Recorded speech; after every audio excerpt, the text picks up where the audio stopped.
new recipe nga ng ating talong. Ayan guys, para hindi na lang torta, hindi lang prito, hindi na lang inihaw, hindi na lang adobo, ganon. So, meron tayong experiment. Tatry lang natin to guys. Ito ko nga ng malalaking cubes to. Tapos, gagamit tayo ng crispy fry ng Ajinomoto. Ehem, baka naman. Crispy fry, tapos mag-a-add tayo dito para hindi masyadong maalat, cornstarch sa harina. Ayan. Tapos, ipiprito lang natin siya. Kumbaga yun yung combination ng coating niya, crispy fry na konti, tapos cornstarch, tapos ang ating harina. Deep fry lang. So, kailangan lang ng mainit. Mainit na yung pan, tsaka yung mantika para, ayun, mabilis na siya maluto, guys. So, much better kung sa baonan mo siya gagawin para kapag meron na yung mixture, ay shake.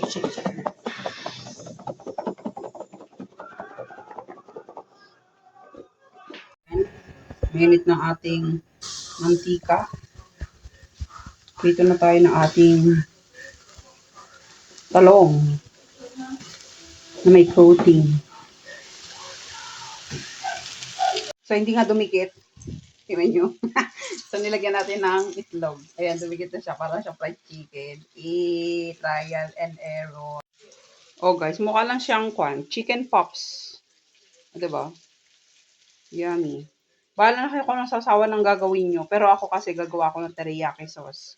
Simpleng teriyaki sauce lang. O kaya sweet soy. Basta yun. Sarap. First, ito natin, inalisan lang natin ng mantika, tapos pinakulan lang natin tong combination ng toyo at saka ng honey. Ayan. Tapos, para lumapot ng kaunti, lagyan natin ng slurry. Kombinasyon niya ng cornstarch tsaka ng water lang. Ayan. Haluin hanggang sa medyo lumapot. Ayan. Pagkatapos maging thick, basta bahala na kayo magtansya-tansya dyan kung gaano katamis, kakaalat ang gusto nyo. Basta sa amin, sakto lang. At pagkatapos nga niyan, patayin na yung apoy. Tapos ilalagay na natin tong ating eggplant pops. Oh.